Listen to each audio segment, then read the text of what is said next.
One of Microsoft Excel's main strengths is its ability to process and organize large amounts of information. So as an Excel user, it's conceivable you might encounter a situation where you need to concatenate various pieces of data. For anyone not familiar with the word concatenate, it basically means to link or chain together data into a series. For example, linking someone's first and last name so that we have their full name. It's also worth noting that in Excel, the concatenate function has been updated from concatenate to concat, with the concatenate function still working for the sake of backward compatibility. So when creating a new spreadsheet, or if you intend to share a spreadsheet with others, Microsoft say it's better to use the function concat. As you can see, we have a spreadsheet with a list of first and last names. However, we've been asked to fill column C with each person's full name. While we could just type each person's full name, this would be time-consuming and have the possibility of introducing errors. So let's use the concat function and have Excel do the work for us. We could use the function wizard to help us create our formula. However, we prefer to try and build a formula ourselves, as this will not only give us a better understanding of how our formula is constructed, it should also make it easier to troubleshoot spreadsheets in the future. If we start by highlighting cell C3 and then typing equals to signal Excel that we want to create a formula. By typing concat, we instruct Excel as to the function that we wish to use. We then need to tell Excel what we want the function to do by opening a bracket.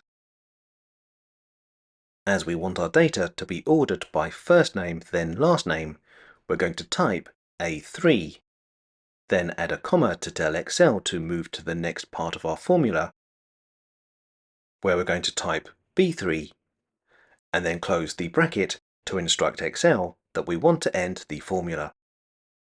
When we press enter on our keyboard, the concat formula will look at the contents of A3 and B3 and place the data for those cells together into cell C3.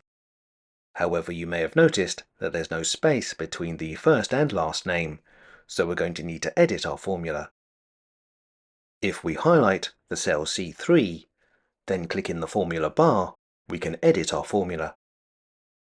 As you may have already worked out, Excel formulas work from left to right, and will try and perform commands in sequence. So our formula has instructed Excel to use the concat function to link the contents of cell A3 to the contents of B3, which is exactly what Excel has done. However, we should have also told Excel that we needed a space to act as a divider between the first and last name. So we now need to edit our formula and add another action. As Excel formulas work in sequence, we need to find the correct position in our formula to place our dividing space. So as our space needs to be between the first and last name, in our formula we need to place the flashing insertion point after the comma next to A3. The reason this is important is because a comma tells Excel when it can move on to the next part of our formula. We now need to add a quote mark to instruct Excel that we want to add an action, which in our example is to add a space, so we want to tap the spacebar on our keyboard. Next, we need to close the quote marks, and then to make it clear to Excel that we wish to end the action, type another comma. With our formula edited, if we press enter on our keyboard, the formula is updated, and cell C3 will display the contents of cell A3, a space, then the contents of B3.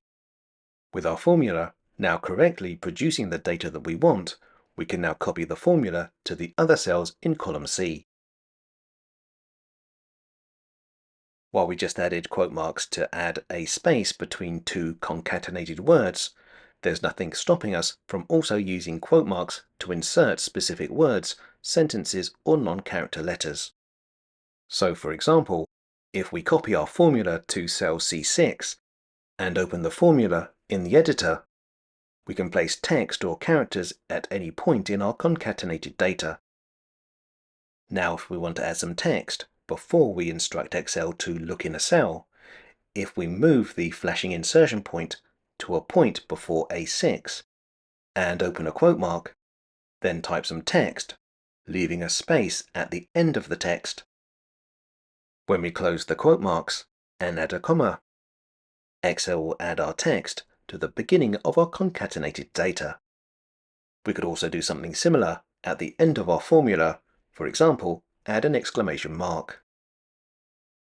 So if we move the flashing insertion point to a point just after B6, type a comma, then open a quote mark and insert an exclamation mark.